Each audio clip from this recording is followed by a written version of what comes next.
Hey guys, Broheen here from the Gamer Emporium channel, bringing you the brand new Rift 2.8 Pyromancer spec. So I'm going to make this as quick and painless as possible, because if you guys really want to know the in-depth detail, you can click on your presets, you can go over to the flame caller on the left, and you can click this guide button, and it'll bring you to the forums where some very professional person on the forums actually makes the guides for it. So this is where I got the spec from, and I do it a little bit differently than what the guide says, but only because it simplifies it a little bit. Yes, it's a little bit of loss in DPS, but it's not that much. I've talked it over with a guy in my guild that's pretty much an expert mage along with myself, and at least I like to think I'm an expert mage, and we ended up doing the same exact thing together, and he pulled 30k in a raid today. Now, I'm not going to pull anywhere near that on a practice dummy, because practice dummies have different armor and resistance and whatnot, but this is how it's going to go.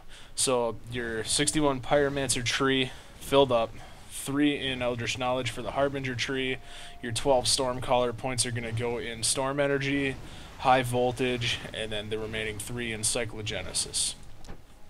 The macros, there's a macro up on the site for what the guide says. Now, we basically took this, split it in two. We took our Heat Wave and Fireball, put it on one button, and then we took our Countdown, Searing Bolt, Flame Bolts, put them in on the other macro, and then we have an AoE macro as well. So these macros will be in the description, so I'm not going to fire through them here. You guys can check that out, copy and paste right out of them. Now, key factor, internalized charge is no longer a charge consumer. Over time, it's a charge consumer instant, non-global cooldown, and it puts a stacking buff up to 6 stacks up on yourself. For every ability you do consumes one of those stacks, it gives you 16% extra damage. So constantly refreshing that, keep it on a separate button. The other thing you have to know is your improved Flame Bolt will increase your spell power, and that has to be refreshed at least every 10 seconds. This is why we moved it to the main spam macro, just to make sure that every 8 seconds that would go off and refresh your improved Flame Bolt. So while you're doing Heat Wave and Fireball, if you have an improved Flame Bolt proc, unless it's at the beginning and you need to refresh your improved Flame Bolt, your Fireball should always take priority over Flame Bolt, and Cinder Burst proc should always take priority over everything else. So your 3 cooldowns, Fusillade, Flame Volley, and Fulminate, used at your own discretion whenever you think they're going to make the most sense, depending on your setting. If you're in a raid, obviously with Flaring Power and Orchestra of the Plains. And you have your AoE macro and an interrupt. So rotation goes like this. Make sure you start with your Pyromancer's armor, lightning charge, obviously your trinket and crystal if you have one. Put on your internalized charge, and you want to start with your countdown. Get that flame proc, or that Cinder Burst proc, go right into your Heat Wave. Keep casting this guy. Every 6 of them, remember, you have to redo your internalized charge.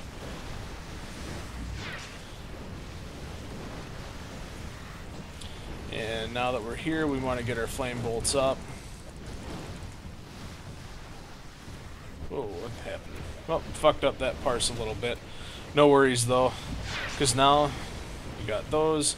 You have your Fusillade. Got your Flame Volley. And your Fulminate. Back to a regular rotation we go.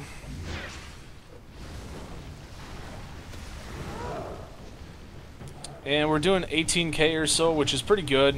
The other guy in my guild said usually on a practice dummy he'll do around 22 to 23k, which he's about 3 to 4k DPS higher than what I do typically, given his gear.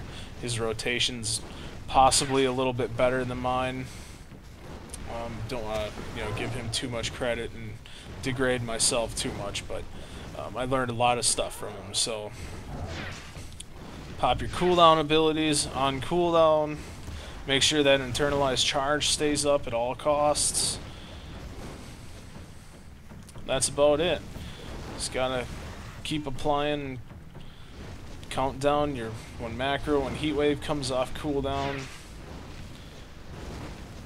make sure you give that a spin as well, and just please make sure your internalized charge stays up at all costs. So, thanks again for watching, guys. Hopefully this was short and sweet enough for you. I know it was for me. And you guys have an awesome night. Thanks for watching.